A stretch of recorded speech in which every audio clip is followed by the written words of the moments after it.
Have you ever traveled through time? We do it every day. Asgardia is a country with a population of more than 1 million people from more than 200 countries on Earth.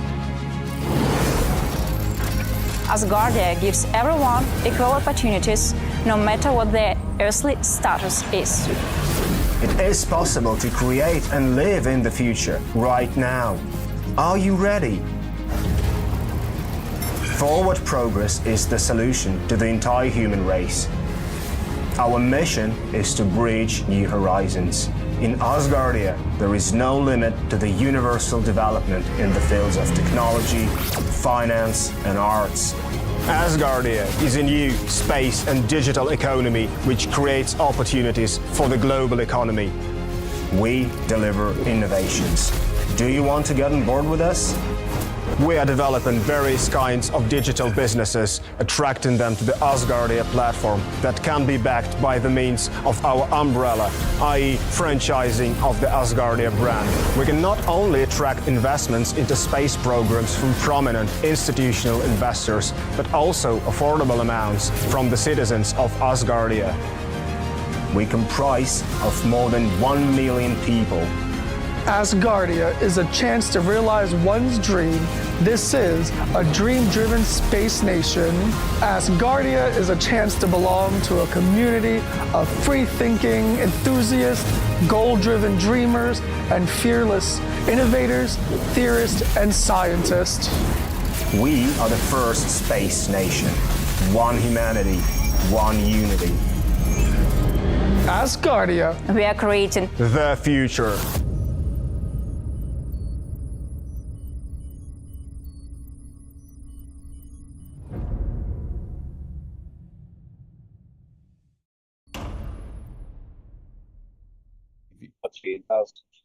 I have a presentation ready if you want me to give that. About LMLG? Huh? Oh, no, a presentation about LMLG or about the Antarctica Act. or the actual legislation. Yeah.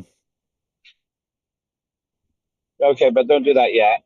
What I want people to understand is, and you and Ferda just need to explain your roles a little bit, because I know that you two are going to be heavily involved in making this a reality. We'll just give it 2 more minutes. Welcome, everybody. We're just letting people come. I'm the Medopic Chair of the Parliament of Asgardia, and this is an Asgardia Legislative Forum. So in 2 minutes' time, we're actually 2 or 3 minutes, we're going to begin to talk amongst ourselves in the meantime. And welcome our ministers who are coming in ever bigger numbers.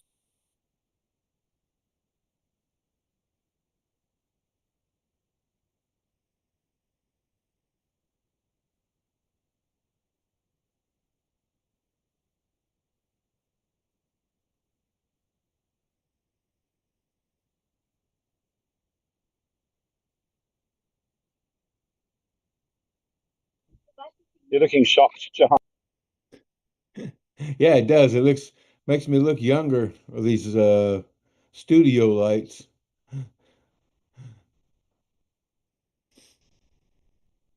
Losing weight also makes it. Yeah.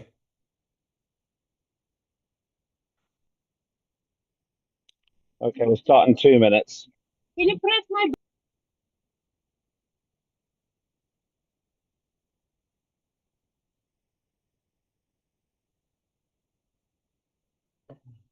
Lambert, I'm here for the beginning, but I might have to dive off for family reasons. Okay, no problem at all. As long as you can stay, you're welcome, and that's great. Brilliant. Well, I'll stay as long as I can.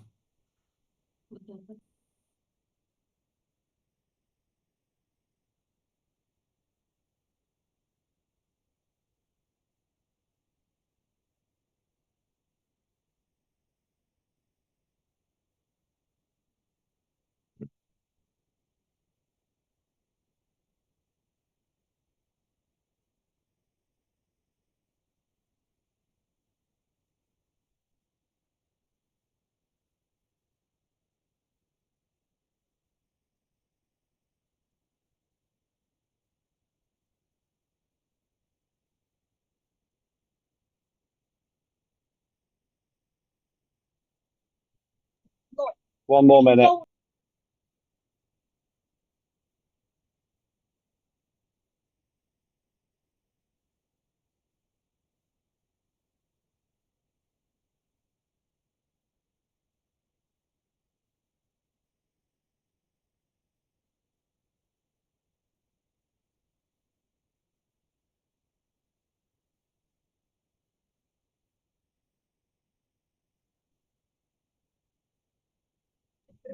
Okay, welcome everybody. I'm Lembed Opit, the chair of Parliament of Asgardia. You can hear some child noises. That will all stop in about 2 minutes. But it is for them that we are doing this, I suppose, and their children's children. I'm beginning to sound like a song by an old band called the Moody Blues. And just to explain, if you haven't watched it before, welcome to Asgardia, and we are the world's first fully functioning digital democracy. We have achieved some amazing results in terms of our our efforts to make the democracy work. And I just want to get John Fine just at the very beginning. I want John Fine and also further Inan to explain who they are. Could you just introduce yourselves, please? Yes, I'll be happy to. I'm John Fine. I'm the chair of Trade and Commerce. I'm also the chair of the LMRG, which is a legislative merit review group. And uh, I'm definitely a legislative enthusiast here in Parliament. I I run the legislative merit review group is where all the legislation gets processed and gets adjusted, have any additions done to it, any modifications, and I manage all that in the LMRG. And it's a very important step or stage of the legislation.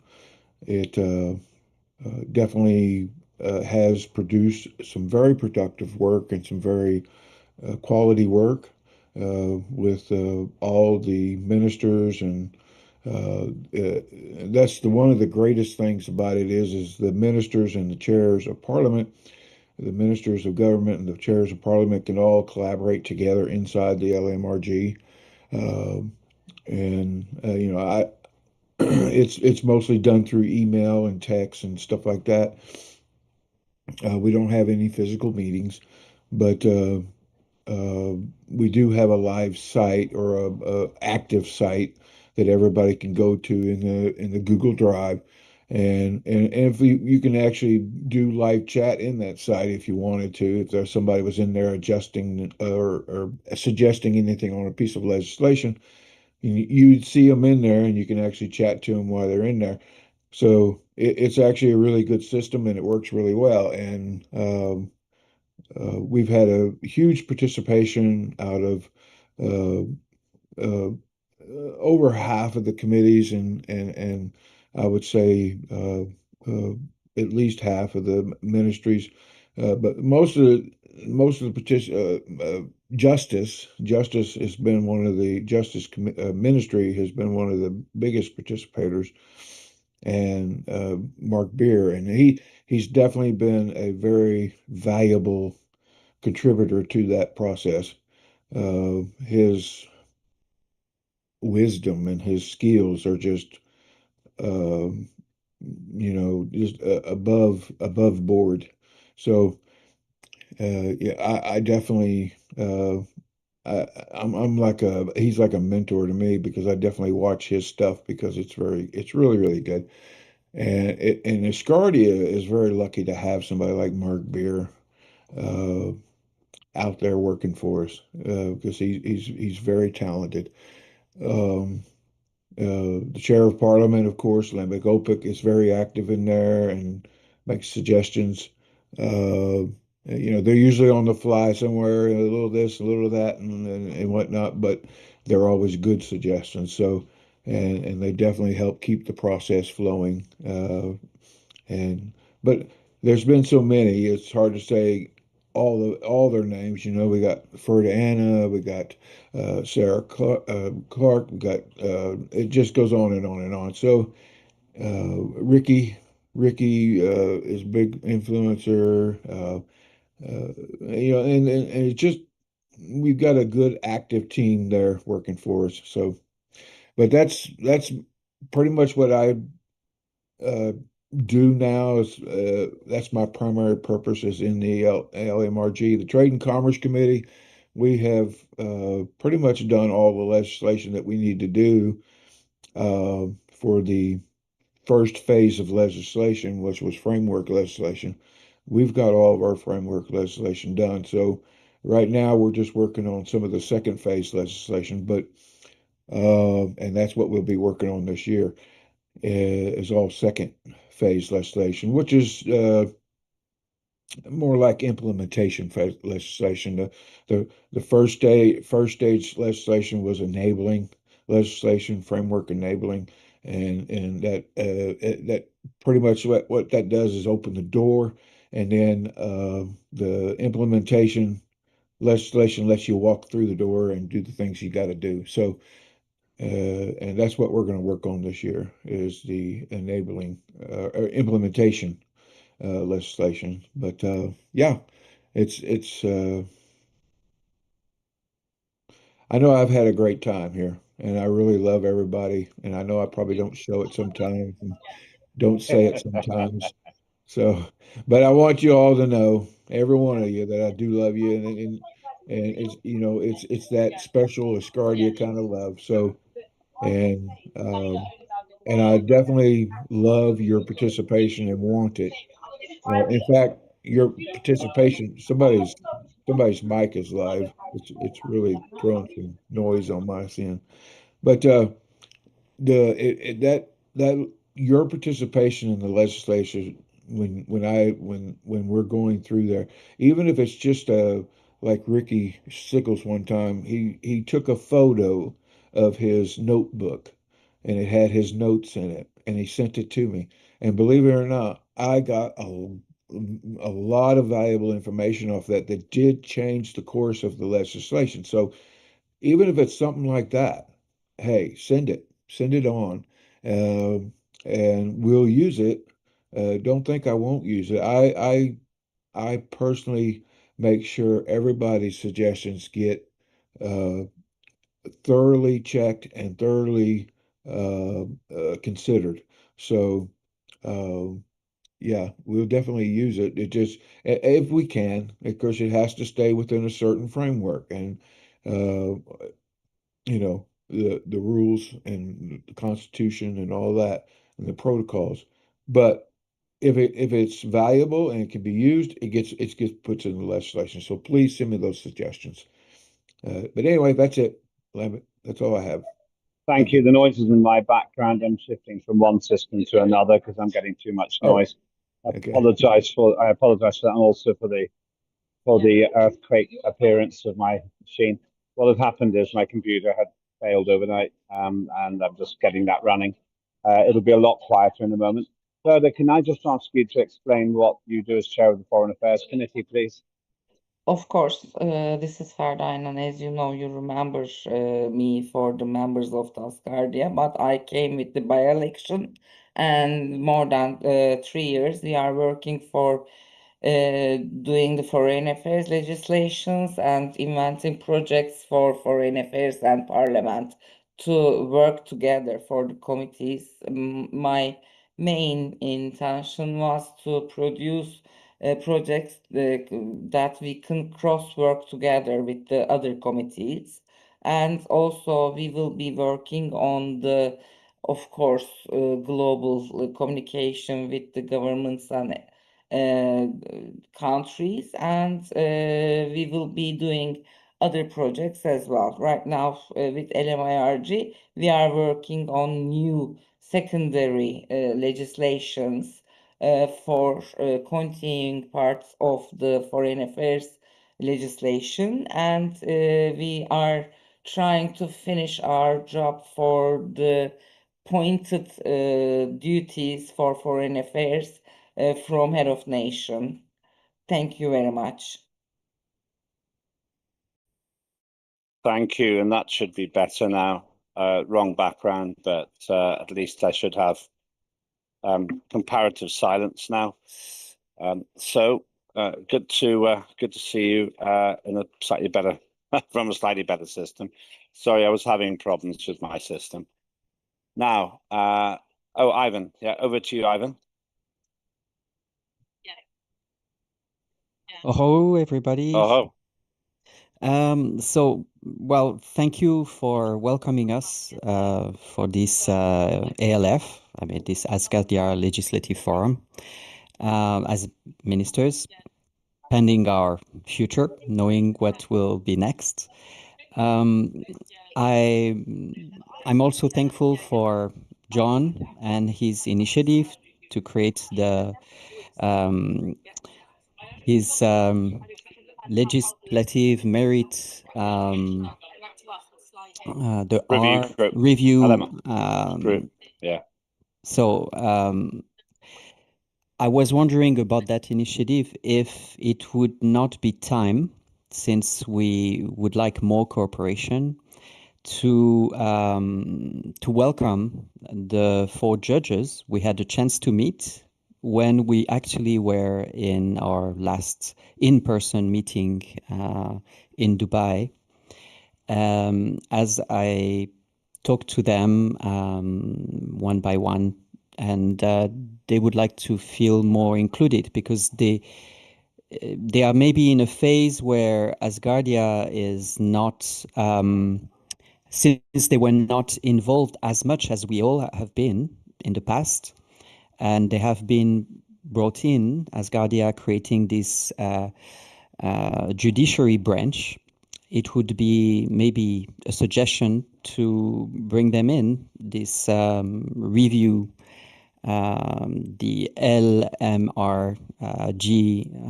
group, so that we would have a chance to have their inputs, since they are the ones who ultimately will be applying the laws that you, Parliament, are legislating, creating. So this is both a suggestion and a question to see if it could be something to explore. Personally, I think that's a great idea. I'll come to you in a minute further. John, what do you think?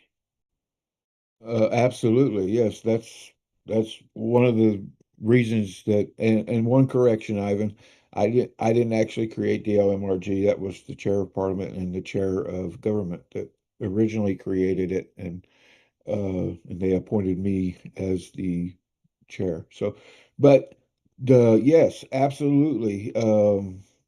That's what the LMRG is for. So, I don't have their email addresses, and as soon as I can figure out their names and email addresses, I'll add them to the list.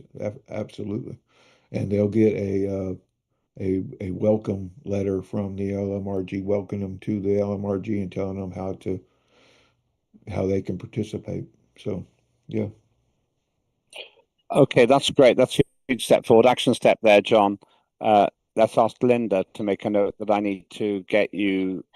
We need to get a note to invite any of the ministers who want to be involved in this, and you can work out who comes forward. If it's a small number, then there should be no problem. If it's a lot, we may have to consider how many people you can reasonably cope with. Yeah, But let's put the invitation out. I have the 12 ministers already in the program. But I don't have the judges because I never could find their email. And I didn't know if they were supposed to be in there or not, but I think they should, yes.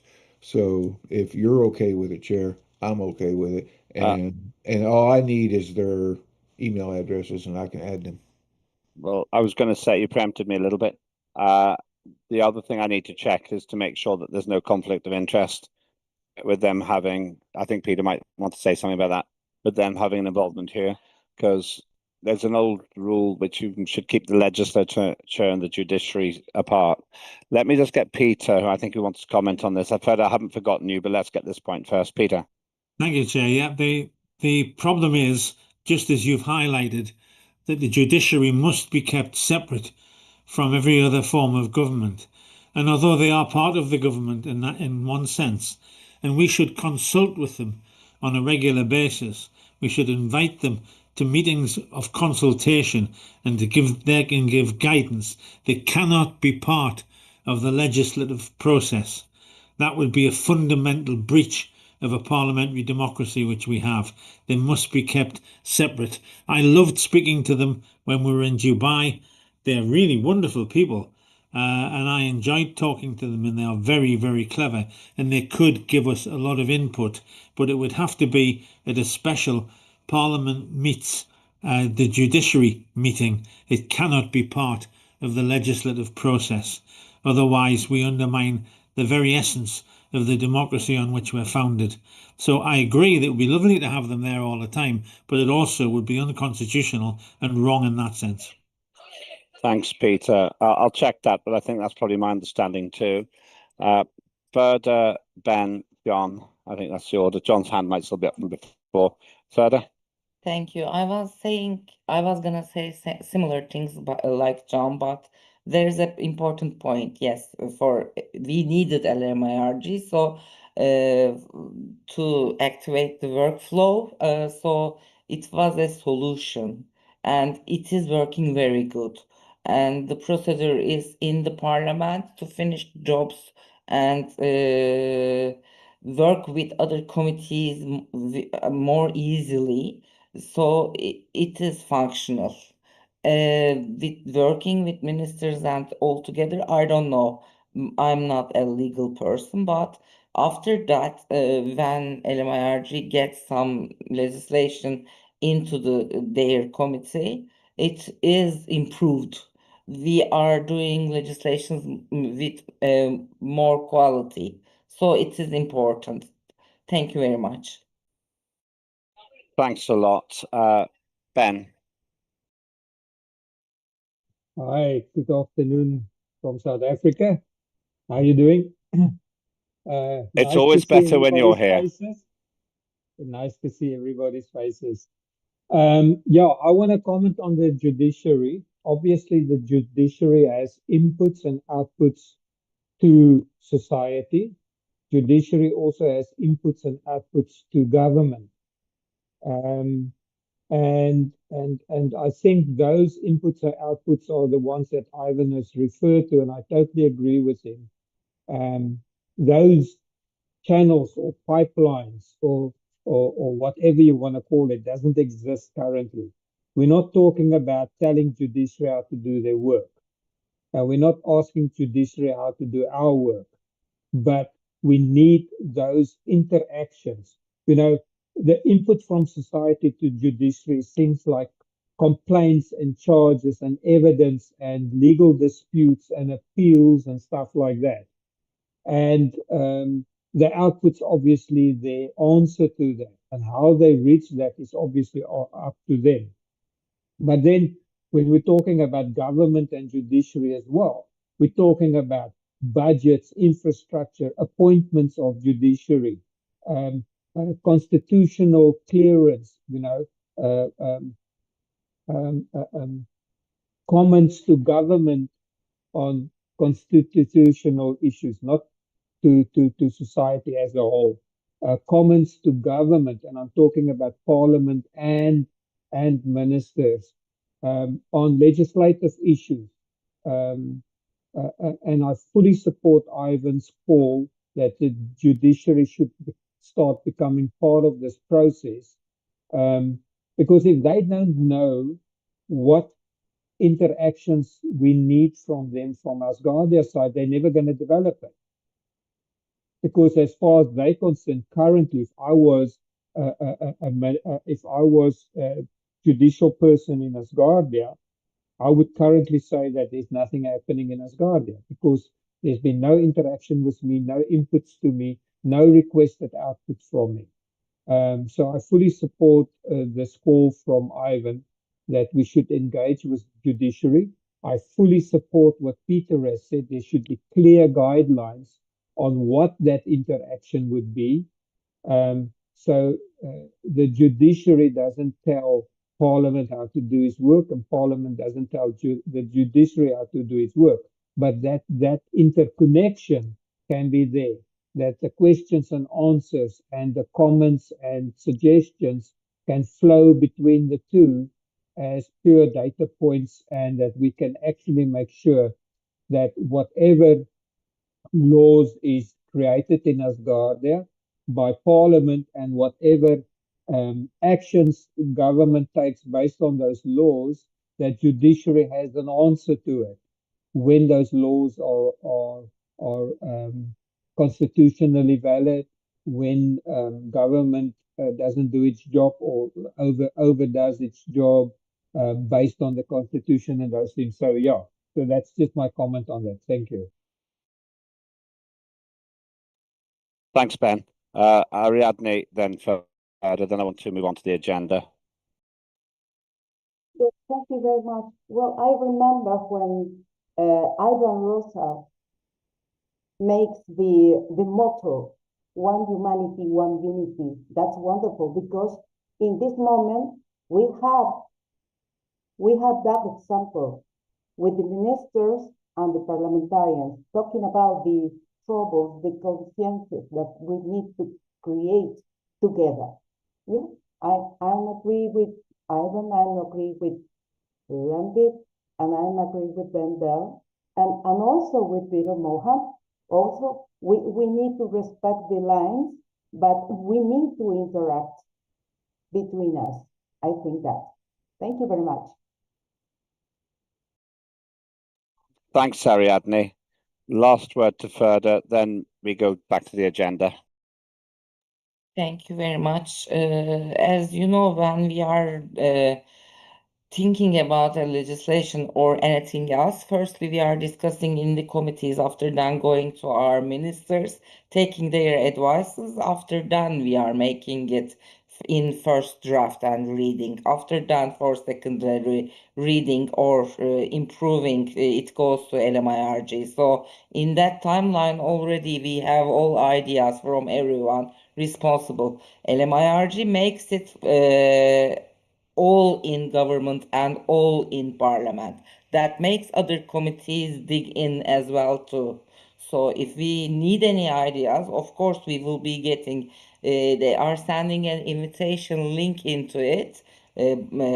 John is responsible and chair of this group. Of course, he is doing the 90% of the workflow, but also for 10 or 20%, other people are giving their ideas to the legislations or other things advised. After then, it continues. But if one person is responsible for main procedure, it is going more smoothly and finishing more quicker. So it worked for us. John has the responsibility. I totally respect him from his work, and it will continue this way for LMIRG. Maybe in the future we will have other procedures. I don't know. We can discuss them later. But today, this is the best it is going right now. If we see something other fits altogether, we can decide, of course. It will be voted. I don't know. But it will be nice for all of us be at the same page with like this. Thank you very much. Thanks, further. Lastly, John, then I'm moving on. Well, I'm looking at the Constitution right now, and of course, it's might be the way you interpret it, but it doesn't actually say the judiciary cannot participate. It doesn't say they can, but it doesn't say they can't. So it doesn't go either way. But under the decision making and implementation under Article 40, it does say that it says that Asgardia citizens or residents, which each one of those members are, can participate in the legislative process if it's initiative. The way this reads, if it's an initiative that they put forward, so and they can participate in that initiative. Then on item 4, it goes on to say that the government, its ministries, and other governmental bodies, which the judiciary would be a governmental body, can issue statutory instruments and ensure the implementation of Asgardia laws. So in that sense, they could participate. And then item 5, it says Asgardia governmental bodies continuously monitor the practical application of adopting laws to improve legal instruments within their purview.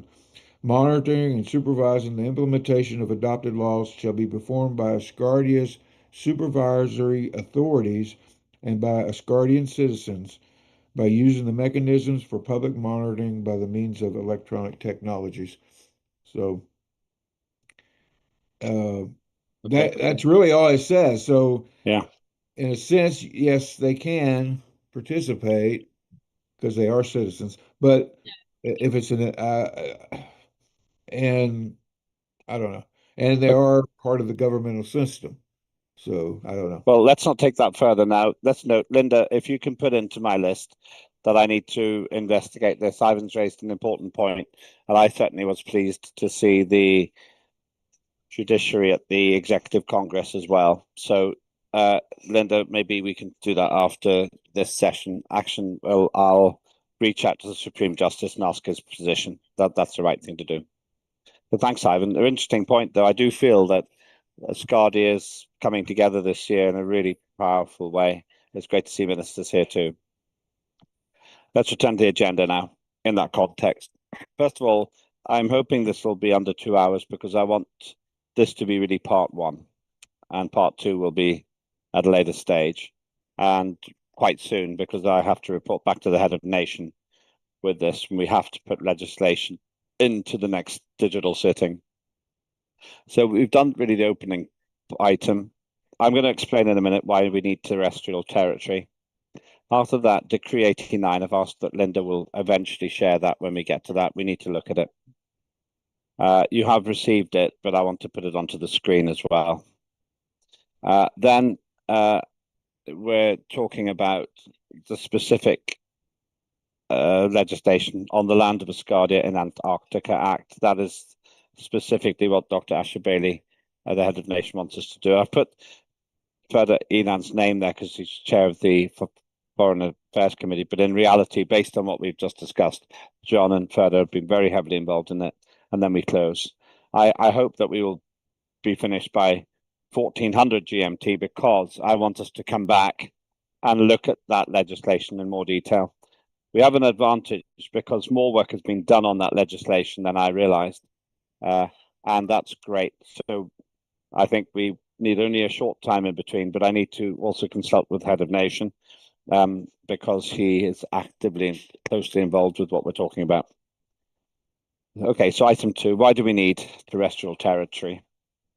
Oh, John, go ahead. Yes, well, I just wanted to tell you that I do have a presentation. You can save that for another time if you want. But I got a memorandum I wanted to read. I think it's very important concerning the legislation that was put forward. If you have room for that, I'd like to read it because it's a decision everybody needs to make, whether or not we want to include that into the actual legislation. It wasn't. That's all under item 4. I'll Okay. come to you with all that, including your presentation, item 4. Okay. So yeah, I know that you have the presentation. I want you to share it. So this is really the most important thing we've ever done in terms of a policy. The most important thing we did in the first term of Parliament was create structures that are effective and sustainable. And I think now with government and Parliament beginning to work more closely together, we will see the benefit of doing that. This, I always said the second term would be the term of delivery. And so that's why what you've got, John, is so important. I want to go through why we need territory and Decree 89, but I don't want to go through these in great detail because we have covered them before. Why do we need territory? It's all about something that's called the Montevideo Convention. There are 4 elements to it. To be recognized as a nation state, according to the Montevideo Convention, you need 4 things. You need a population, you need territory, you need a functioning political system or governmental system, if you like, and you have to have the authority to make deals and agreements with other nation states. Those 4 things. Dr. Asher Bailey says we have all 4. The one we need to prove, sorry, we have 3 of the 4. The one we don't have is territory. We have a population 1.1 million. We have the first fully functioning digital democracy in human history. We have the capacity to do bilateral arrangements with other nations. All 3 of those exist. but we don't have physical territory on Earth. In the past, we thought we could operate without that, but we realize now we need it. And the head of nation has said things about that, which we'll cover in item 3, but we are aiming to fulfill the 4th condition of the Montevideo Convention. That is why we're here. You will find the Montevideo Convention very easily on the internet. I have shared elements of it before, but I made a big presentation about that, which I'm happy to share at the next one of these meetings if you want.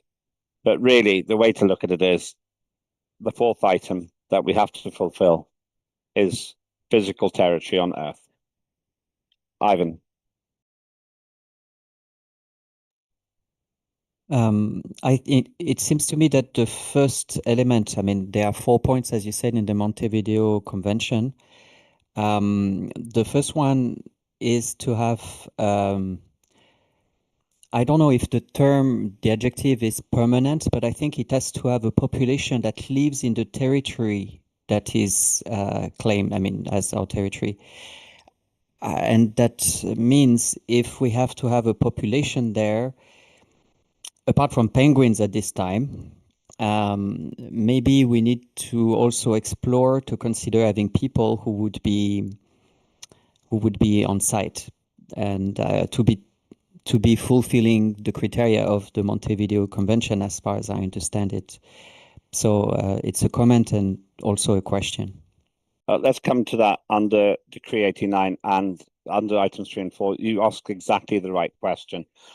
I will that became a subject of discussion between myself and head of nation, in fact, and I can explain how he sees it because he explained it to me.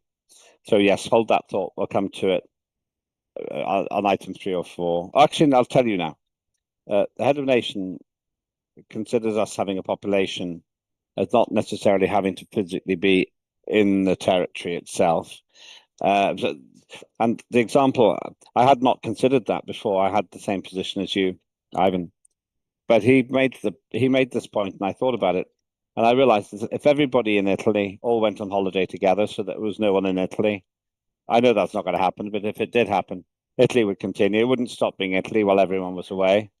On a smaller island, let's say if there was a volcanic eruption in Hawaii so bad that everyone had to leave, which is possible, Hawaii would continue. But you make a very interesting point. Let's talk about that under number 4, really.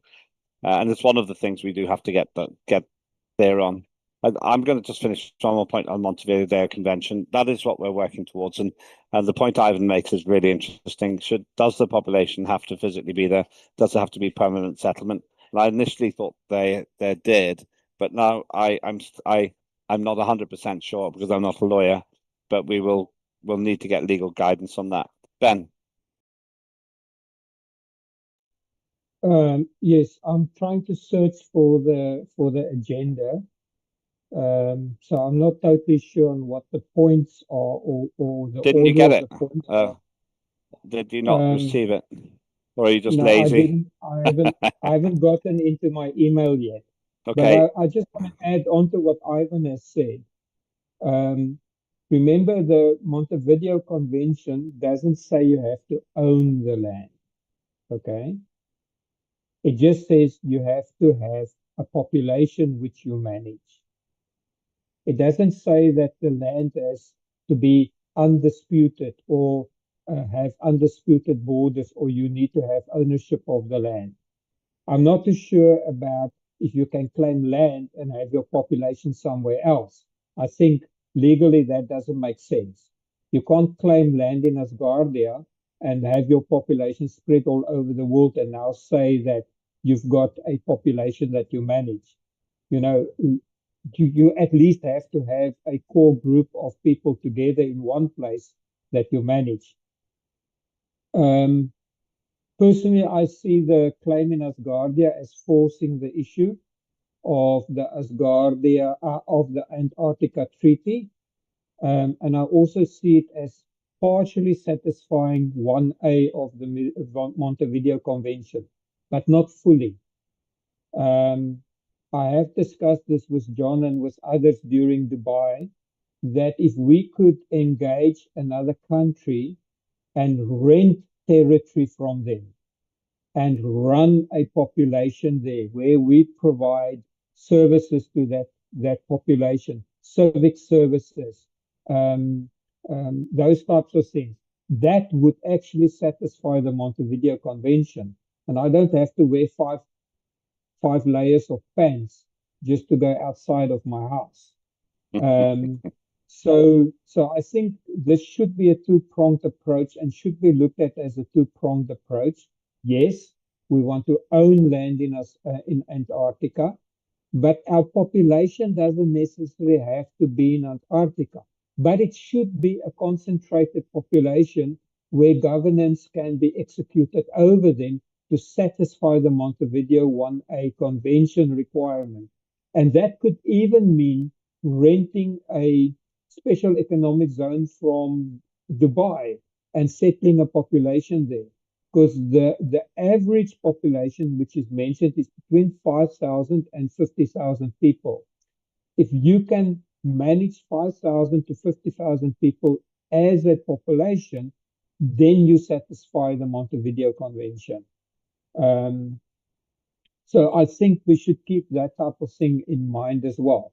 I'm going to try and get the agenda now from Maria, so I don't speak out of turn again. Thank you. Thank you. The smallest country in the world is the Vatican, with a population of 900 people. And there are some other places like Tokelau, I think is one place, which has got fewer than 2,000 people. But let's come back to this under item 4 and after we've seen John's presentation. It is a very central aspect of it, and it is good we're discussing it. I'm going to ask if Sarah is able to put, moving on from, this is central, we'll come back to that. I put Montevideo Convention on the table. We all understand the point. Should our population live on the land? And also, what is the status of that territory? Can we have a 99-year lease? That's what Hong Kong was. It was leased for 99 years by China to the United Kingdom, for example. So there are other options. Or we could buy an island. We could occupy an island. We could occupy a part of Mary Bird Land. We'll talk about all of that shortly. Just continuing from what we've just heard from Ben, I'm wondering, can Linda put up the Decree 89 onto the screen, please? I gave her late notice on this, but it would be helpful. Further. Yes, we need a territorial area because it is the law for the global aspects, and it is a tradition as a country to have an area. So in the future, maybe these rules will change, but we are binded by them. As a space nation, we have our respects to the world and Earth, so we need to follow the rules. That's all.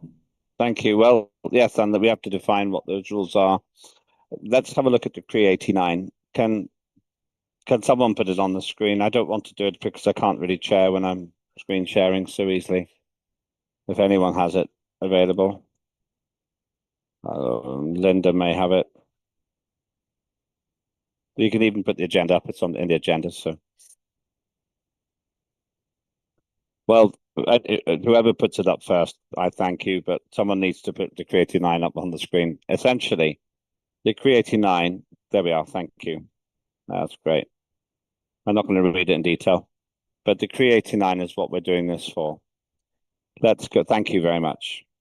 Let me just go through that first page there. The proposal is going to be called On the Land of Asgardia in Antarctica. And there could be amendments to the Citizenship Act as well. Now, I will go through it in brief. We want to be an independent state. We need territory. The head of nation has identified Mary Bird Land in Antarctica that doesn't belong to any Earth state.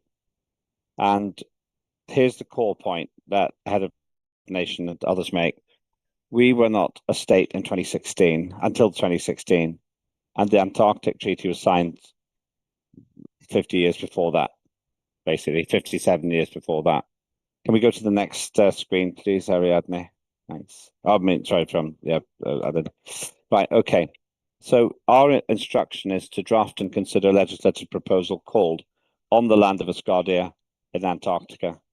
And we may have to have amendments to the Citizenship Act in the process. We have to consider the size of the land and its geographical perimeter is really important. We specifically define what we're looking at. How much is distributed among citizens of Asgardia? How much will be in state ownership? The individual plot size that Asgardians can get, and how much or what's the minimum they have to buy and what's the maximum they are allowed to buy. The registration of digital ownership rights. Also, its value in terms of the lunar, which is the internal currency of Asgardia. Solar is our global exchange rate type currency, and the lunars are internal currency. And then obviously the role of 1959 Antarctic Treaty during the period of recognition. Can we go down, please, to have the point 4? Right. The suggestion is that oh, sorry, that's back to the agenda. So that's right, yeah. So basically, those are the elements of the Decree 89, and we need to address all of those points. I think there are 8 points that this has to cover.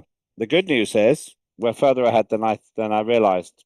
I already had the information, so I apologize to John for not being organized enough to remember, but I really appreciate you having it. It's just great. And what I'm going to suggest is that we now move to this all becomes relevant once we look at the actual document that we're working from. I think it's so much better if we have a piece of legislation we can consider, even if we change it a lot, because it's a starting point. It's like buying a car and then improving it to be the way you want it to be. So, John, can I ask you, I know it says further Enan here, but can I ask you to do your presentation now for an item 4? This is, of course, the final item, but the most important. And I would suggest if we can keep the conversation to less than 1 hour, and we'll note the things we need to do, and then we'll come back for part 2, hopefully in the next 10 days or so, maximum 2 weeks. So, John, this is your moment of glory. And further, please feel free to participate. Everyone can, but let's get through the presentation. It's a really good presentation. Okay, thank you. I need to read something first that people need to keep in the back of their mind while they're watching the presentation, if that's okay, Chair. Okay, let me. That's okay. I'm using a new system, so you have to bear with me. I haven't used this system before, so hopefully I will figure out how to do everything. All right. Let me share my screen. Where you at? Where you at? Where you at? Ah, there it is. Memo to Parliament. Okay, can everybody see a memorandum? Yes, we can. Okay. All right, I'm going to, hopefully it's big enough on your side you can see something, but I'm going to read this because it is important, I think. Yeah, it's big enough as well, but yes, go ahead. Okay, all right. Oh, wait. That's the wrong memorandum. Sorry. That's my business memorandum. Well, that's a bad start. Oh, wait. Does it say Dear Parliament members? Do you see that? Yes, it does say that, yes. Oh, okay. I'm getting a different thing on my screen. Hold on, let me get rid of Right, that. what we can see is, dear Parliament members, there might be a question as to why the Asgardia Antarctic Engagement Act does not address specific areas in Decree 89. Right, I got it. All right. Yeah. All right. There might be a question as to why the Asgardia Antarctica Engagement Act does not address specific areas in Decree 89. This is a very good question, and it goes straight to the heart of constitutional discipline versus political vision. Our work in Parliament at this first level is to introduce an enabling framework to address our constitutional mandate while opening the door for additional frameworks later on in the legislative and diplomatic process. I'll break this into three parts. What you should say if asked why these points were not addressed. Part one. Part two, why that answer is legally correct. Part three, what addition or amendment can be made to address the HON's intent without breaking international law, Asgardia law, or the Enabling Act. What you should say, and this is very defensible. If asked why the Act does not specifically address these points, your answer should be because the Antarctic Engagement Act is a framework and enabling act, not an implementation or allocation act. The matters listed in Decree 89 concern future contingent rights and administrative mechanisms that depend on legal conditions which do not yet, sorry, hold on, get mine right. Do not, whoa, no, don't do that.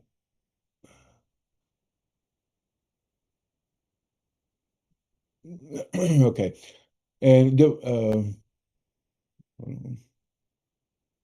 does not, the act does not reject the head of nation's vision. It preserves it by placing it on a legally survivable position to be activated only if and when the required legal conditions are met. All right, the key phrase is legally survivable. Why this is a correct legal position. Decree 89 is a strategic direction, not a self-executing law. The decree explicitly says, and this is part that Chair didn't bring out, but if you read through it, you will see in many places it says upon completion of the required legal procedures. And that's what we have to do. We have to complete the required legal procedures. This phrase matters enormously. Those procedures include ATS modification, engagement, or withdrawal, international recognition, treaty accession timing, UN status implications, Foreign Affairs Act constraints, Citizenship Act compatibility. None of those conditions currently exist. So we are correct not to codify land size parameters, plots, ownership, valuation, or citizenship linked land rights, because doing so now would create false legal expectations, violate Article 4 of the Antarctic Treaty, violate the Constitution of Asgardia, contradict the Foreign Affairs Act, and expose Asgardia to international legal challenge, undermine the head of nation's own long-term strategy. Writing those details now would weaken the HON's position, not strengthen it. What you can add, all right, this is what we can add. Intent clearly, cleanly, and safely by adding a single future activation article. This keeps our act intact, our legal discipline intact, the HON's vision formally acknowledged, the international compliance preserved. All right, this is suggested Article X. It'd be whatever number it is. And this article would actually fall in at the end of the act after the governance and before dispute resolution. And the name of the article would be Future Contingent Territorial Considerations. Now, this is just a draft that I threw together, but reading it, I already see things that I might want to change. But this is something we can work off of. This article does not establish, claim, allocate, distribute, register, or recognize territorial sovereignty, land ownership, or property rights in Antarctica.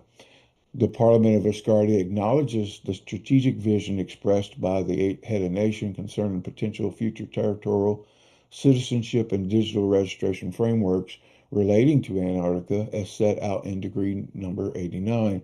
Any consideration of territorial size or parameters, land allocation to citizens, third, state-held land proportions, individual plot dimensions, numerical ownership limits, digital registration of land rights, valuation mechanisms, or linkage to citizenship status shall occur only upon completion of all required legal, diplomatic, and international procedures, including but not limited to lawful modification or termination of application international treaty obligations, compliance with the Foreign Affairs Act, and explicit parliamentary authorization through a separate act. We could do a separate act or we could do an amendment, either one, but even an amendment is a separate act. No provision of this act shall be interpreted as creating present or implied land rights, ownership expectations, or enforcement claims under domestic or international laws.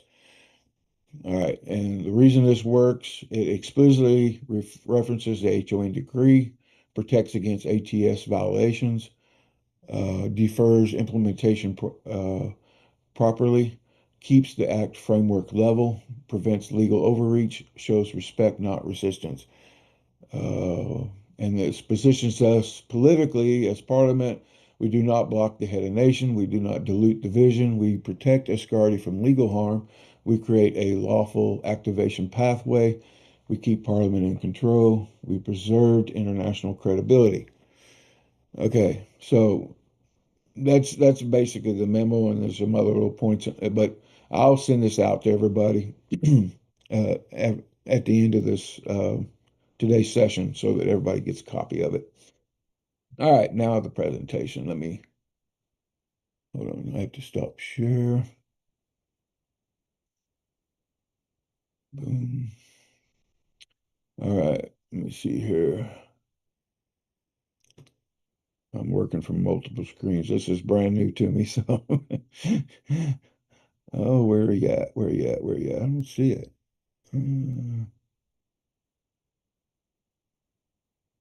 Oh, there we are. Hopefully this works.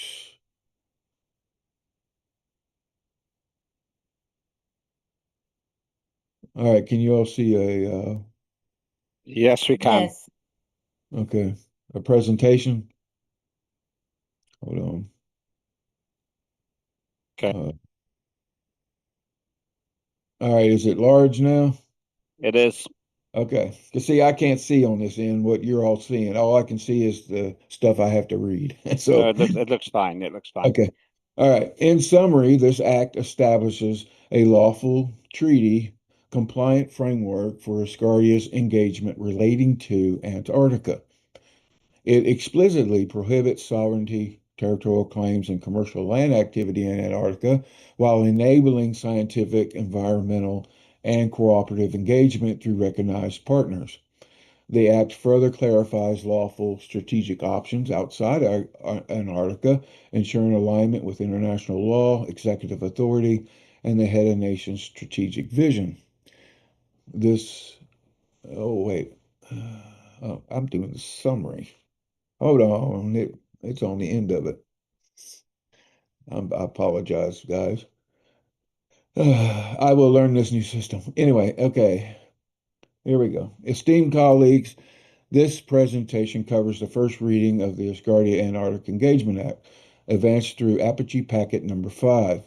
In accordance with parliamentary procedure, this reading will consist of the preamble, the core principles, the enumerated articles, followed by a brief summary of the act, intent, and scope, which I'd already gave you. So anyway, next slide. Recognizing Antarctica's extraordinary scientific, environmental, and geopolitical importance, and reaffirming Asgardia's dedication to peaceful cooperation and, I'm sorry, yeah, uh, responsible global engagement, this act establishes a legal framework for Asgardia's activities in Antarctica. It is a response to the head of nations directive to pursue international cooperation, scientific progress, and diplomatic engagement. In strict adherence to the Antarctic Treaty System, the Asgardia Constitution, the Foreign Affairs Act, and all applicable international law. The core principles. Principle number 1, supremacy of international law. This principle establishes that all Antarctic-related engagement by Asgardia is fully subordinate to international law, including the Antarctic Treaty System and customary international norms. No strategic, economic, or symbolic objective may override these obligations. And the reason why that we have this is because this is what our Constitution and the Foreign Affairs Act both say will happen. So it's important that we stick to our own laws, follow our own laws. All activities conducted under the Act, this is Article number 2, peaceful and cooperative engagement. All activities conducted under this Act are required to be peaceful in nature and oriented towards scientific cooperation, environmental stewardship, and shared benefit. Asgardia positions itself as a responsible partner in Antarctica, not a territorial competitor. Article number 3, absolute non-sovereignty in Antarctica. This principle makes clear that Antarctica shall never be treated as a venue for territorial acquisition, sovereignty, jurisdictional expansion, or commercial land activity by Asgardia. This prohibition is explicit, absolute, and non-negotiable, regardless of strategic opportunity or external invitation. And again, the reason why is because our laws say that we will not violate international law by even trying to own any portion of Antarctica, including Maribyrnong, or trying any kind of activity in that nature, which no nation has done in centuries, would be uh, would violate international law in a huge way. So it's something we should stay away from because it would definitely ruin our credibility and our chances of becoming a member of the United Nations. Lawful strategic flexibility outside Antarctica, Article 4. While Antarctica is strictly constrained, Asgardia retains the right to pursue lawful, innovative, and strategic arrangements elsewhere, including non-sovereign, limited sovereign, or functional governance models consistent with international law. Strategic ambitions shall be pursued where legally permitted, not where prohibited. Article 5. Any non-Antarctic arrangement involving territory, facilities, platforms, or zones shall respect the sovereignty, legal order, and consent of the host state or authority. Asgardia shall act as a partner, not as a claimant. Article 6. Executive authority and diplomatic unity. All external engagement, negotiation, or agreement under this act shall proceed exclusively through the Ministry of Foreign Affairs and the established executive approval chain. Asgardia shall speak with one diplomatic voice. Article 7, Ministry Oversight and Accountability. Asgardia's ministries shall retain oversight authority to review, evaluate, and ensure compliance of all activities conducted under this act. Transparency, accountability, and merit-based evaluations are essential safeguards of legitimacy. Article 8, Responsible Commercial Engagement. Commercial activity may be pursued only where it is lawful, transparent, non-exploitative, and aligned with Asgardia's constitutional values and international obligations. Commercial ambition shall never compromise legal compliance or reputational integrity. Article 9, Clarity in Public Communication. All public communications related to this act shall avoid ambiguity regarding sovereignty, territory, or jurisdiction. Clarity is a strategic asset. Misrepresentation is a strategic liability. Article 10, long-term legitimacy over short-term gain.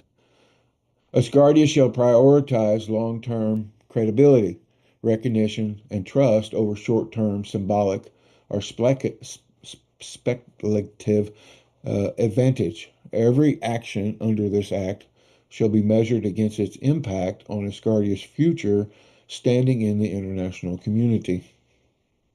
And again, the reason why is because one of our goals is to become a member of the UN. And to be a member of the UN, we have to look like we have to go in there with our best foot forward. And if we start violating treasured treaties and stuff like that, our first day out the gate, I don't think the UN's going to accept us with open arms. In fact, they'll probably blacklist us. So uh, this is some of the reasons why we put these in there. It keeps us legal, not only with an international law, but with our own laws. Now the numerated articles. Article 1, purpose. Article 2, definitions. Article 3, legal basis and Antarctic constraints. Article 4, lawful non-Antarctic engagement options. Article 5, scope of permissible Antarctic activities. Wait, there it goes. Okay.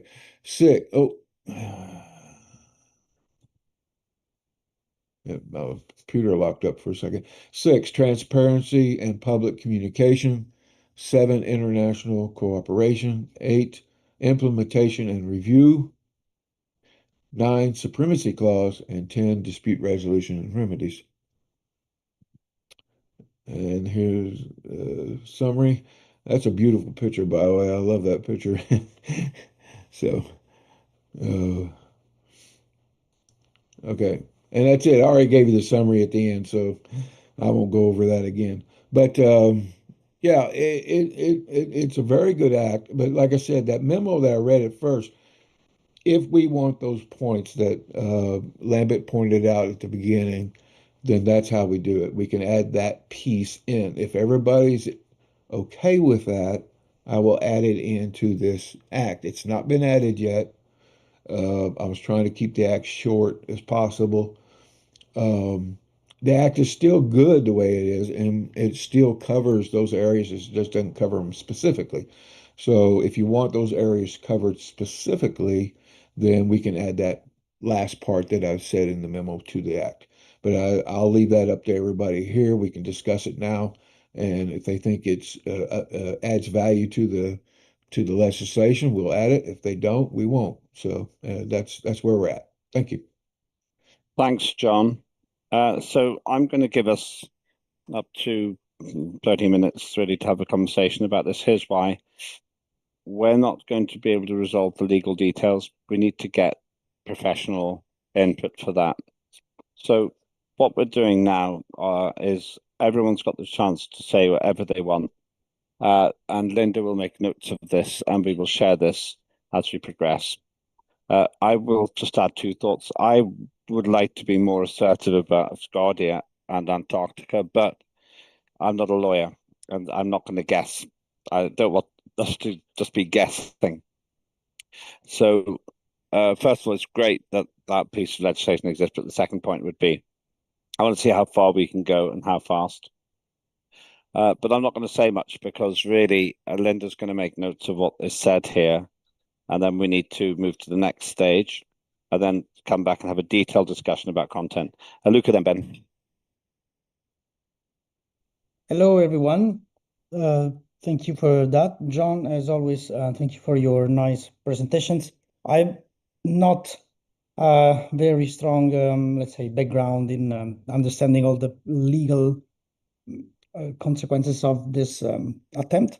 But as I was commenting when we were in Dubai and then later in other meetings, I don't feel exactly comfortable with this action that we are going to promote. And this is, as you say, Lambit, if we manage to clear any possible legal aspects and make sure that we are not in violation anything, I will still feel a little bit uncomfortable because even if I find caveats and ways around, I think this action is still against the intent of the treaties and the international regulations that are standing. So in any way we do this, I still feel that there's going to be some backfiring of our actions that I'm not sure they're going to be constructive, quite on the opposite. So in this perspective, if we want to try to do something in this direction, I would support fully John's proposal to mitigate any claim that we make. But also, I think the best mitigation that you can do is not to focus on on Antarctica alone, and rather build some, let's call it legislation to act into this into this matter, but without specific reference to Antarctica. And I find it even more smart to leave it open to any other options that could open, like, as you say, a small island, whatever, in the middle of an ocean.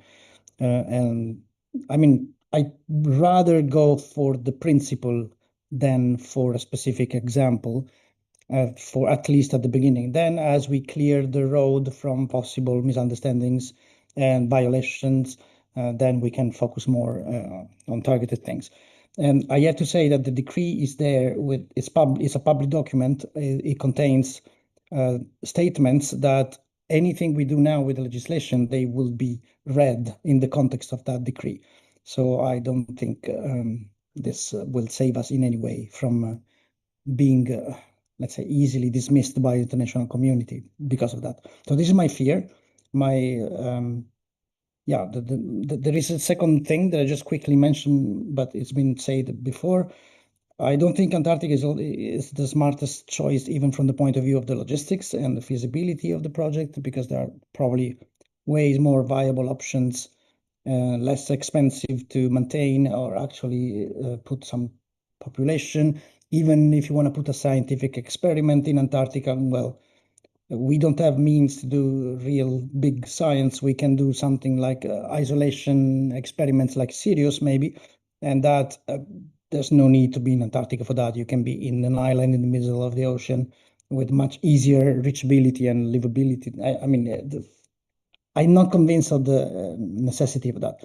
The only reason is really the fact that there's no one is claiming that land, and this is the thing that is protected by international law. So my suggestion would be to adopt John's point of view, not necessarily in the form it is, but at least as concept, and maybe also use an approach that is more general rather than applied to a specific case. Thank you. Thank you, Luca. Ben. Thank you, Chair. I think we should make a distinction between what is ordered for us to do and what we think is a good choice to do. And we've got a very specific point-by-point order on a Decree 89 of what Parliament should consider, or Asgardia should consider. And I totally agree with Luca and with John. And the last point of the order to us actually does say, considering the signing of the 59 treaty during the period of recognition at the stage of the joining of the UN, okay, which opens us up to alternatives than claiming and occupying Antarctica. I also want to just mention that John has put as fact that Asgardia will recognize international law. And I don't agree with that assessment. Asgardia does say in the declaration, paragraph 6, that Asgardia respects the laws and international treaties, but it doesn't mean it will unconditionally comply with all treaties and unconditionally comply with all laws. And the Asgardia Treaty, the Antarctica Treaty is one of those things. Asgardia didn't sign the Antarctica Treaty, so There's no enforcement of unconditional compliance with the Antarctica Treaty. So I think we should also keep in mind that even though our constitution says we respect the laws and treaties of international, it doesn't mean unconditional compliance. Let's say, for instance, the UN makes a law that says Asgardia cannot exist as an entity on its own. Should we now disband Asgardia because some other country has said Asgardia mustn't exist? And this is where the Montevideo Convention specifically comes to the fore, that says that you can claim existence without recognition of anybody else. So my suggestion would be is let's go through the points of the Decree 89. Let's get answers to that, and then get suggestions to satisfy Luca and John and my and I think everybody else's worry about how this will isolate us internationally, and see what else we can do. Remember, there are legal issues on the Montevideo. In 1933, Montevideo Convention was property-based. Okay, but there has been instances where nations have been accepted with disputed borders, with disputed ownership of areas. So a legal digital nation is a pathway into the future for Montevideo recognition, even without physical ownership of physical land. Because nowhere in the Montevideo Convention does it say you've got to physically own the land and you've got to physically have people on that land. So my suggestion would be is let's break it down into the Antarctica part of the Decree 89, the Montevideo Convention allowances through legal interpretation, and then also adherence to international laws and treaties. We already say we don't want to comply with the Antarctica Treaty. Okay? If we unilaterally, unconditionally comply with everything, we can just as well close shop. Okay. So Asgardia needs to put its own way forward and then say, we do not recognize this treaty because we didn't sign it. We do not like this law, and here are our objections to this law. We do not want to be part of this treaty, or we recognize part of this treaty, but these parts of the treaty are problematic to us. We need to make our voice heard to be equal amongst everybody else. A further thought, international diplomacy is devolving into who's got the biggest sword, who's got the most firepower, who's got the biggest aircraft carrier. It's becoming a diplomacy of might and not a diplomacy of international laws and rules like it used to be a few years back. The UN is becoming more and more irrelevant in current global diplomacy. And this is something which is going to get worse and then get better again and then get worse again. And somewhere along the line, somebody's going to come with a big stick and try and force diplomacy on everybody else. And then somewhere along the line, everybody else is going to say, okay, we got rid of your big stick. Now we're going back to rules-based diplomacy. So those are things that we need to keep into account as well. So if we look at the actual Decree 89, everything comes down to 150 millionths of anything. If Asgardians are equal to each other, each Asgardian can only own one parcel. One parcel can only be equal to 150 millionths of the total land area. So that's the basics of any of Decree 89's requirements to us, as far as I'm concerned.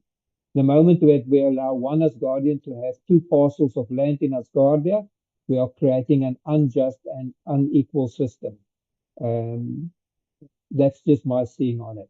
But my thinking is, let's get back to the actual decree. Let's give answers to the decree and then expand those answers with alternatives, which would allow us an easier access into the rest of the world.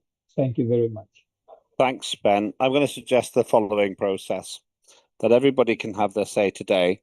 Then what we will do is we will dedicate the meeting next Thursday to this issue as well. And in between, we should be having a forum for all of this discussion. I invite suggestions on which forum we do this. Ben agrees, because we won't get all those things fixed now, but I want us to have a dialogue. That gives us 5 days after we've spoken today. We're not going to resolve the things today, but we're raising the questions. It also gives me a chance to feed back to Head of Nation. So it's John Ferda Ariadne. Yes, well, Ben made some good points, and some I agree with, some I don't. But the the point that he made about the supremacy thing, yes, that definitely needs to be changed because our Constitution demands it. So I will change that from supremacy to respect. I will change the word to respect international law. Asgardia will not international. There's a respect for international law. That way, it's exactly like our Constitution, because the Constitution says that Asgardia's law will be supreme. So, and not anything others. So, yeah, we need to change that. I agree. Um, Now, I do want to say this. Hold on, my camera off? I'm sorry. I do want to say this that um, I have a degree in political science, and my subject matter of that degree, the core content of it is international law. I have about every book that you can have on international law right behind me on that bookshelf, and I have read all of them. But I can tell you that, I'm not saying I'm an expert at it, but I'm definitely somebody that's well read and on international law. And I can tell you specifically that it says concerning Antarctica and the Antarctic Treaty System, and that system's not just one treaty. There's actually several different treaties that fall under that system, and they all have to be in compliance.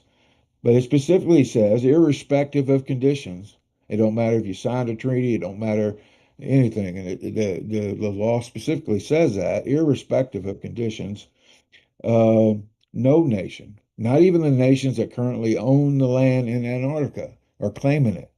No nation, and not even those nations that have a legitimate claim in Antarctica, can claim sovereignty or own land or commercialize land.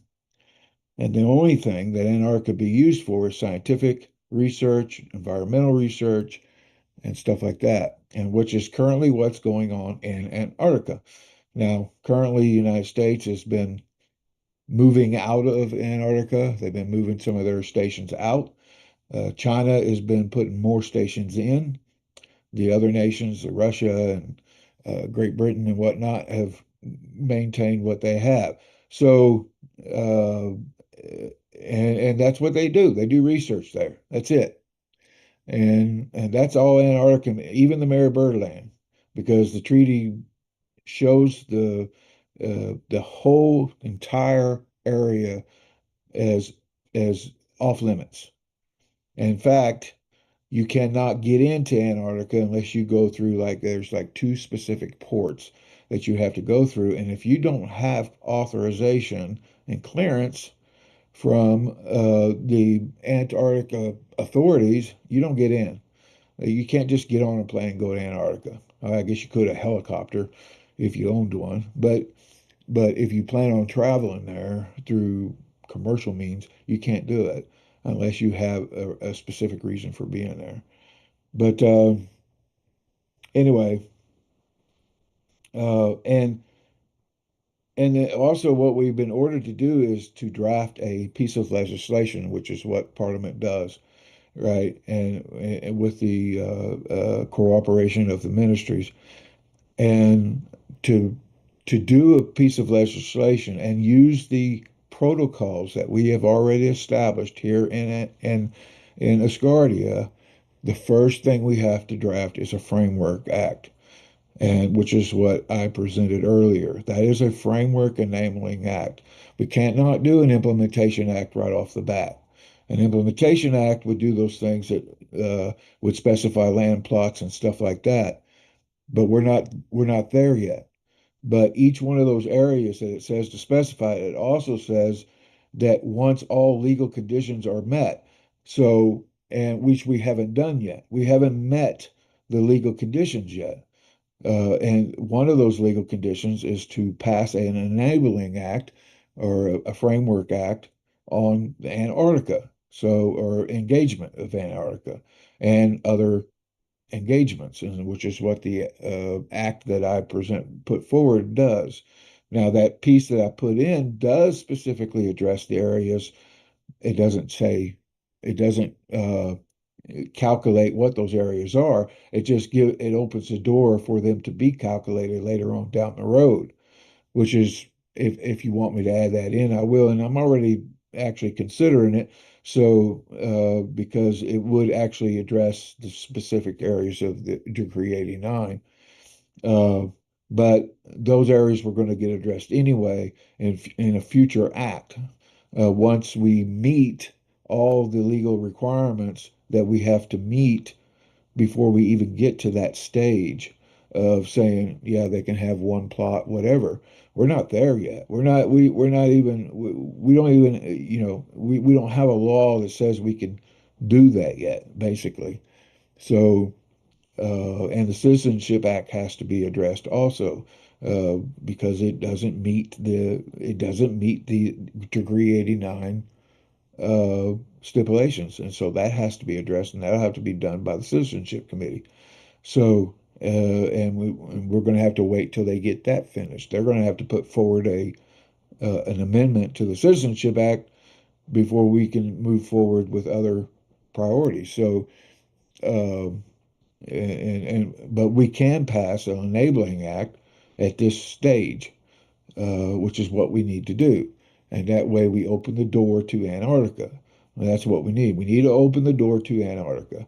Now, the act that I put forward says that we will do scientific research, environmental research and stuff like that in Antarctica. And then outside of Antarctica, we'll create special zones.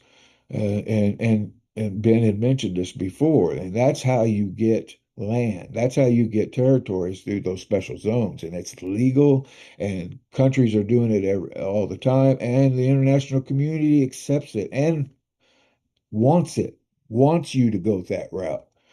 So, and it's really, and even Chair Lembick Opic said, we can rent land, and we can actually go to a country, rent a piece of land for 99 years, whatever, and then have that specified in the contract that we can claim it as our territory if they'll do that, because it has to be specified in the contract itself. You can't actually say.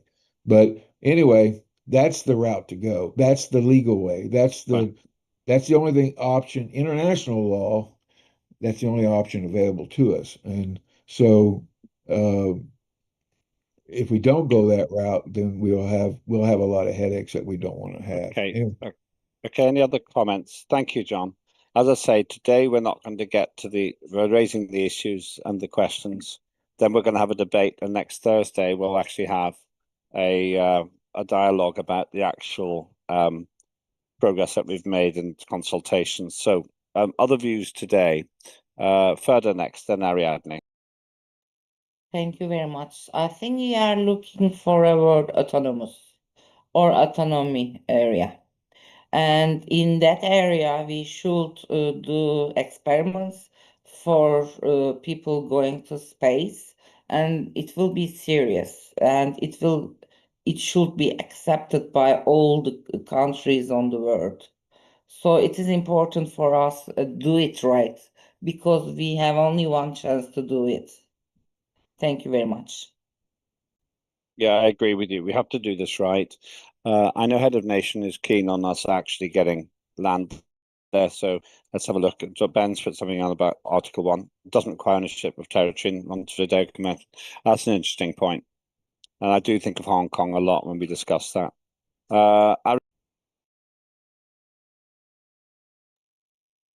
Yes, thank you very much. Well, I think we need to start with the first step to awake the comments of the people around the world, because we need land to recognize for the others. And maybe it's important the emphasis around the place that we want to create something is interesting and a lot of work, because when we say something, people awake. Oh, what's happened? They want the Antarctica, but Chilean also, maybe. Why not? We don't know, but that's the people that more closely from Antarctica with more rights to create something there, but never happens. Why not a link with them, a link to collaboration with other countries? The Chile, why not? An embassy there, why not? It's a possibility to create links. We need links with the people. I think Ivan Rousseau thinks the same.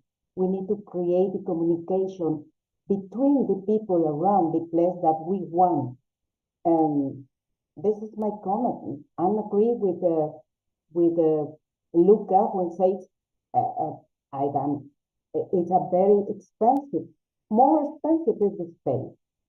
And we need to maintain the idea of the art in the space in the future.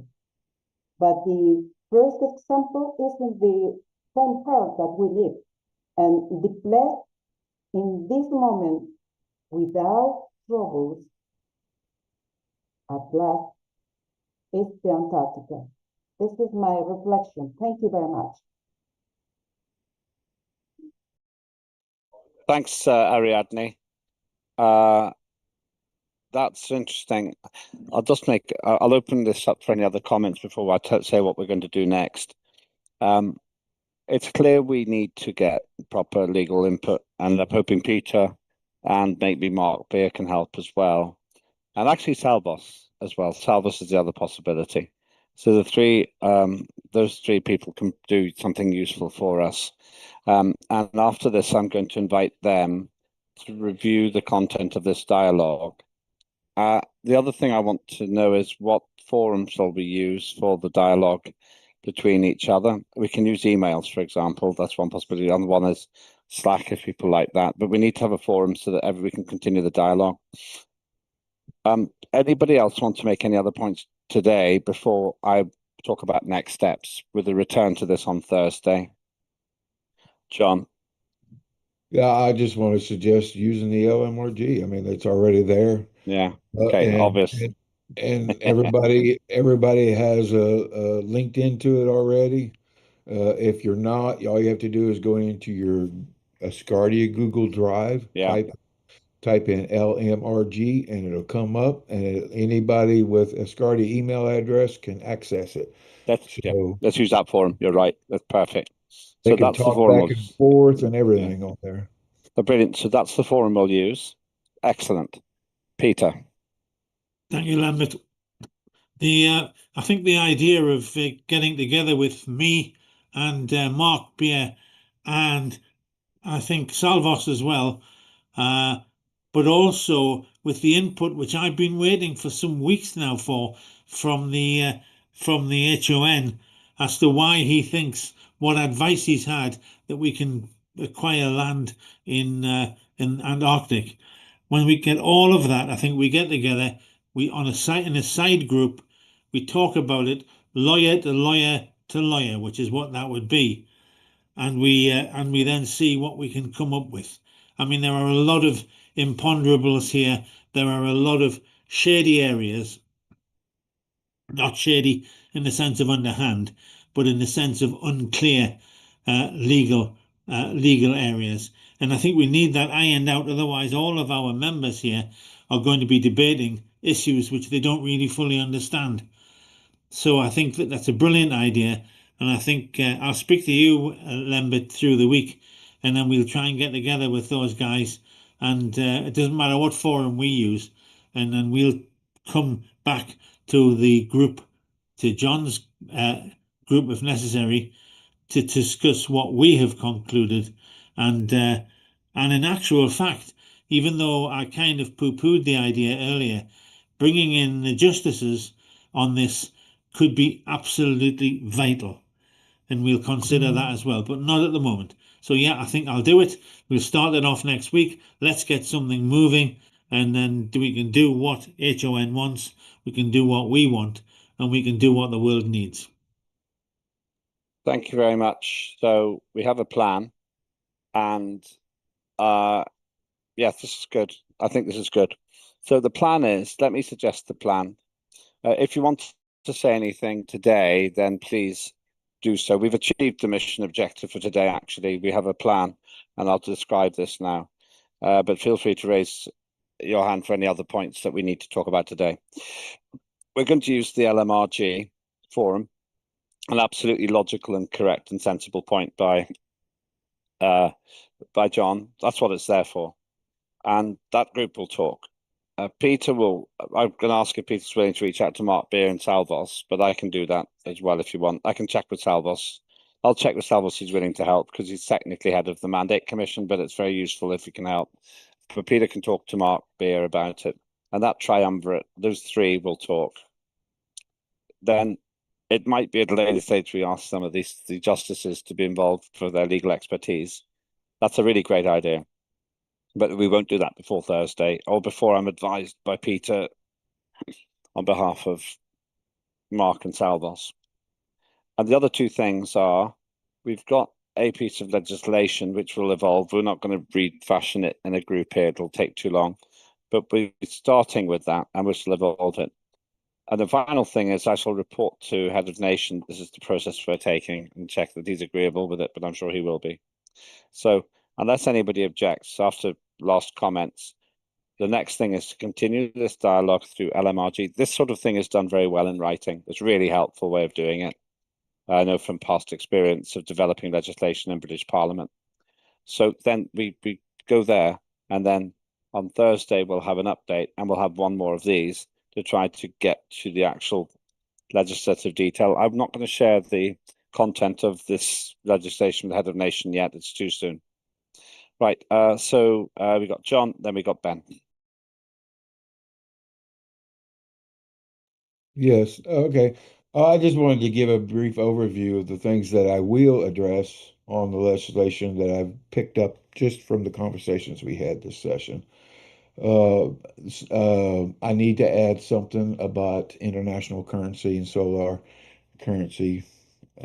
I need to add that in there. I got that from some of the comments you made, and we didn't have that in the act, so that does need to go in there as being our diplomatic or whatever currency. I'm going to change the word supremacy on international law to respect.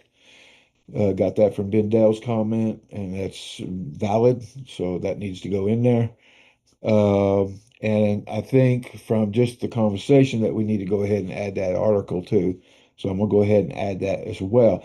Now, I want to tell everybody that you can go into, like I said, your Google Drive, type in LMRG, and the file will come up. Open the file, and you'll see Apache packet part and a Pathfinder packet part. The Antarctic Act is an Apache packet. You click on that file, and it's Apache number 5. And then when you go in there, you can make all the comments you want directly from your computer onto that piece of legislation. There's only one piece in there that'll allow you to do that, and you'll see it. It's in Google Docs. And you open that piece and you go to the comment section and you make all the comments you want. I would say Ariana, she went in and one of the pieces of legislation, and it was when she was actually working as a chair, and she made 3 or 4 comments on that piece of legislation, and every one of them got used. They were very valuable. So please go in there and review it and make your comments. I want those comments. I would be grateful for those comments. So, and of course, I'm going to check them to protocol and whatever the Constitution says, whatever the Act on Act say, whatever the Government Act says.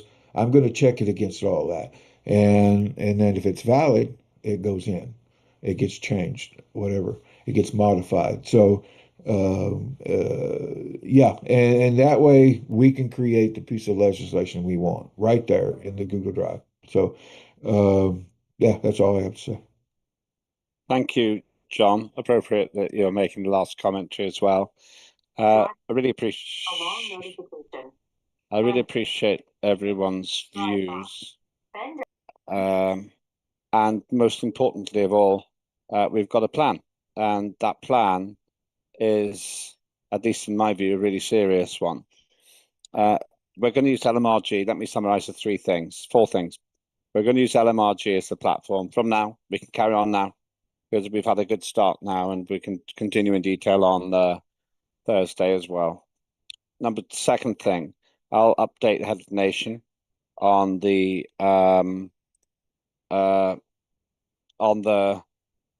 progress we've made today, but I'm not going to share the documentation at this stage. It's too early. And he will almost certainly say at that point he wants us to actually actively get the territory, and I want to explore that myself. Thirdly, Peter will reach out to Mark Beer. I'll reach out to Salvos asking if they can give feedback too. And we'll keep the justices on hold for now, but they could be a good resource. And the fourth thing is that when we come back on Thursday, we'll review our progress. And then as soon as we feel able to, we'll be able to have the next and final, hopefully, ALF before we submit this for the next digital sitting. Any other questions or comments today before we conclude? This is a good point to stop, because we're next going to get into the real detail. I really appreciate everyone being here. Just 2 thoughts about the process. One is it's great to have the ministers here. It's really helpful because we're getting your minds, your resources here, and its ownership. A lot of great contributions from you. And secondly, I just think that whatever we produce here, we should be making the foundations for getting land anywhere. There are different things in Antarctica versus other parts of the world. But if we get this right, then a piece of legislation which, for example, relates to an island in a country, it should come directly from the same work.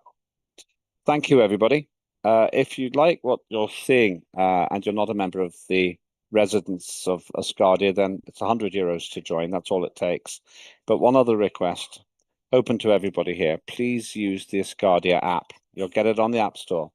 The Asgardia app is really important. I've been reminded to ask you this. You'll find it's really useful. I use it for regular communication with many people now. It's still evolving, so we welcome feedback too, but I press a button and that comes up straight away. And there's the most useful part for me, parts are the content about the information which we get.